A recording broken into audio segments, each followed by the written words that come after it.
Assalamu alaikum, meaning peace be upon you all. I was born in a beautiful city in Palestine. It is for this moment and this accomplishment that my parents decided to come here and build a life here. So to my mother and father, I'd like to begin by extending my deepest gratitude for their dedication, sacrifices, and love that were cornerstone to my success, as well as my brothers and sisters who have always been there for me. I am not alone in this gratitude. Every single one of you in the audience has sacrificed for a graduate here or contributed to their success in ways that we will never forget. So thank you all. Now, it is essential to understand and acknowledge the unique journey that has brought us all to this moment in our time here. In our time here, we have witnessed profound challenges and injustices that have shaken our world like never before. We witnessed and are still witnessing an unprecedented amount of loss of innocent life in Palestine. Over the last 7 months, at least 40,000 human beings have been killed by the state of Israel. These people were not only innocent Muslims, but innocent Christians and innocent Jews as well. These people were civilians, a majority of them children. We have witnessed the demolition of one of the oldest churches in the world, of mosques, of universities, and even of designated safe zones by the United Nations. Although today is a day of accomplishments and happiness, this is a difficult reality that we must acknowledge as we proceed to the next chapter of our lives. Why, you may ask? Because we, the people, are funding these horrors with our tax dollars. Every single one of you will continue into your professional lives and be impacted by this. Consider the following. The fact that teachers who quite literally shape our future are paid less than a full-time and than an average full-time employee, or that 1.2 million veterans who put their lives on the line for this country, that they live below the poverty line, or that our top health insurance companies made nearly $69 billion in profits the same year that 68,000 Americans died due to a lack of access to health care.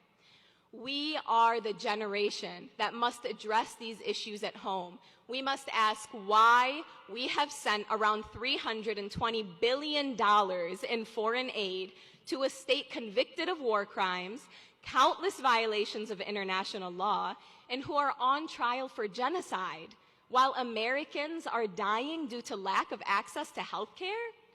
This is the message that I want to leave you all with today, that we are the generation. A testimony to that statement is the thousands of beautiful, brave students, faculty, and administrators who are camping outside of universities demanding for a better use of our funds. If there are any of you here who feel as though you cannot relate or are uninterested in what I have said thus far, I would challenge you to consider this. Growing up, we learned about the atrocities of the Holocaust, the horrors of slavery, and we wondered, how on earth did these things happen? Well, there is a popular phrase that the only thing necessary for the triumph of evil is for good men to do nothing.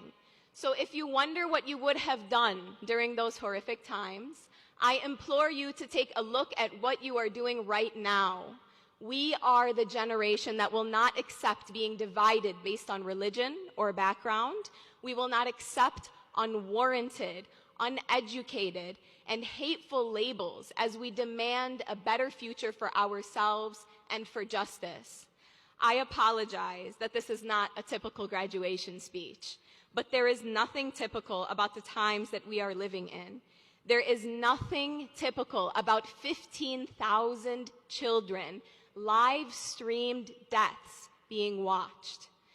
And there is nothing acceptable about our institutional complicity, silence, or the gross misuse of police force nationwide. The world is in desperate need of change, and we must be the ones to do it. So this goes to everybody here today, my friends and family, professors, deans, and my fellow students. We must use every opportunity we have to make change, no matter how scary it is. As the graduates of today, we have an opportunity to be the heroes of tomorrow. If we look to history, we will see that the students have always been on the right side of history. The key to this is solidarity, accepting discomfort at the cost of truth, having difficult conversations to find common grounds, and working together towards salam, which, if you recall, means peace. Remember when I leave this stage that my calling was one for peace. So to not support that would not be a reflection of our UT values or our humanity. I will end by sending my salam to the struggling teachers and veterans, to my fellow Americans, to my family in Palestine, to the people of Gaza, and to all of those who are fighting for peace. Congratulations to you all, and salam.